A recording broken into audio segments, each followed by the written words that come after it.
Chapter 23. Without saying a word, Sam passed me, and not so much as looking around, started walking fast.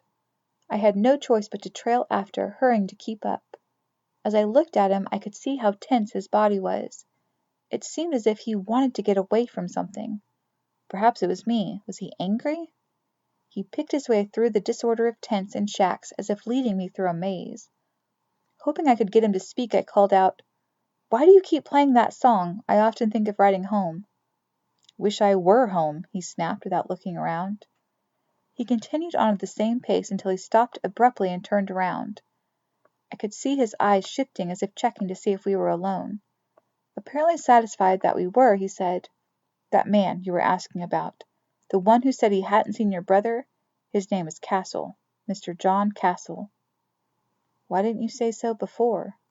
"My father's fearful of him, and I'm not going to pretend I'm not too."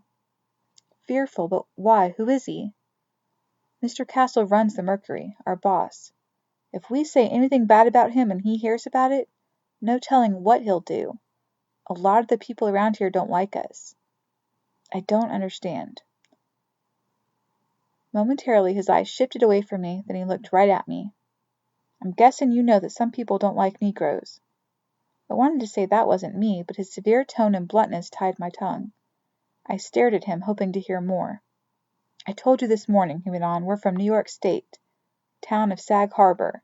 Nothing like San Francisco. Small whaling town. There's no slavery in New York. We're freemen. My brother and I and other kids went to school, church. Best of all, we'd roam around, swim, fish, just live. Then my father wanted to try for the gold here. Thought he could get rich." "Like my father," I said. "There was a converted whaling ship," continued Sam. "The General Parsons, coming out from Sag Harbor, one of the early ones.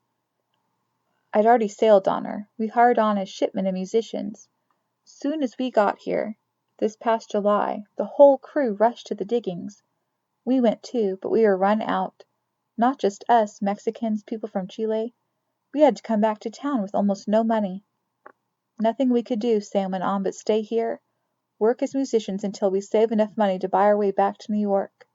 But direct to New York, see? Safe and sure.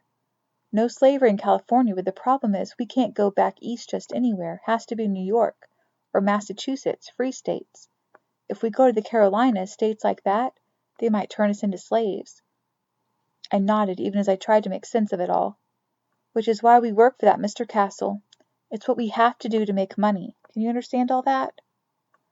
"I think so," I said, unnerved by his tale. Then I found the voice to say, "I'm sorry for your troubles." The words sounded weak to my own ears.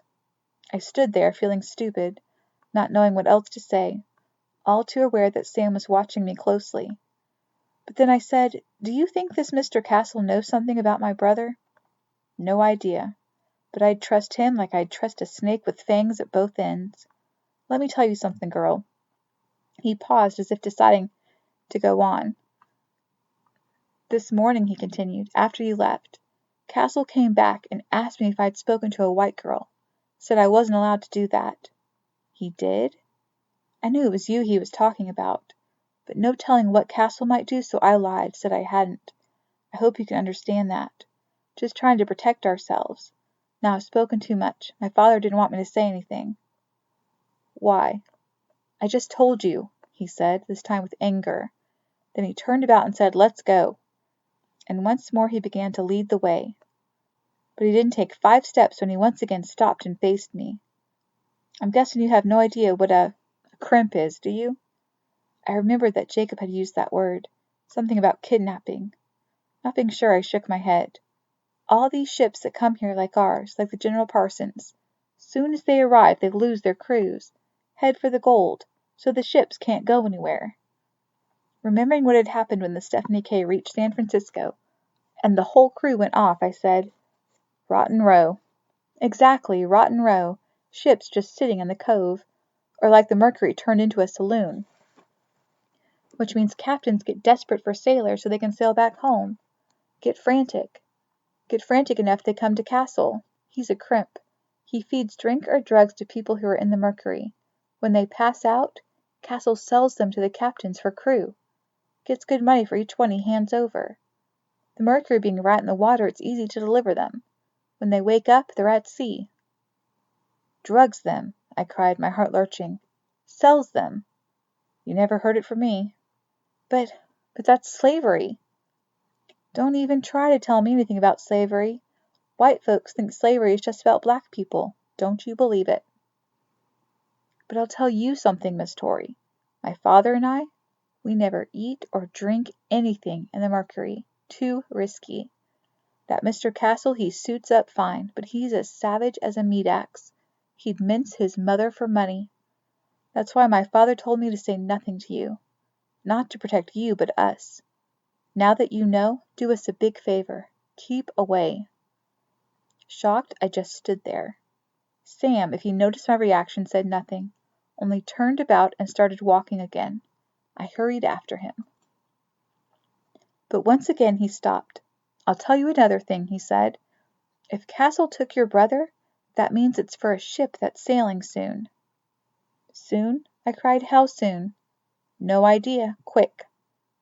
"Why?" "Because the sooner that crimped person gets sailed off, the better. Makes sense, doesn't it? He's gone. No body, no crime. Vanished. You won't see him again, ever. That's the way Castle works." I think I may have actually gulped. "Are you saying Jacob might already be gone?"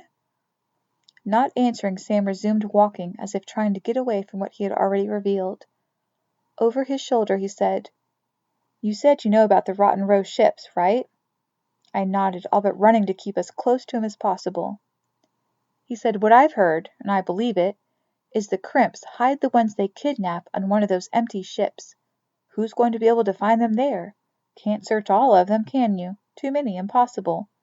Castle hides the one he sold on an empty ship till the last minute before a departing boat sails off. That makes it safe for him. Safe for the captain on that ship. Understand now? Is there anything to do against this Mr. Castle?" "You can be sure I'm always trying to think of that. Sometimes when we're playing he comes back and says play such and such for a particular customer. You know what I do? I play it badly. Maybe he'll lose that customer and he'll go off. I know it's not much, but it's something because Castle holds all the power. Here you go," he said, turning around. "You're out of Happy Valley." I couldn't move.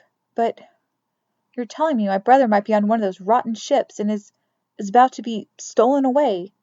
"I'm not telling you anything. All I know is that's what Castle does." Altogether stunned, I said, "If Jacob is on some Rotten Row ship, there are so many out there, how will I ever find him?"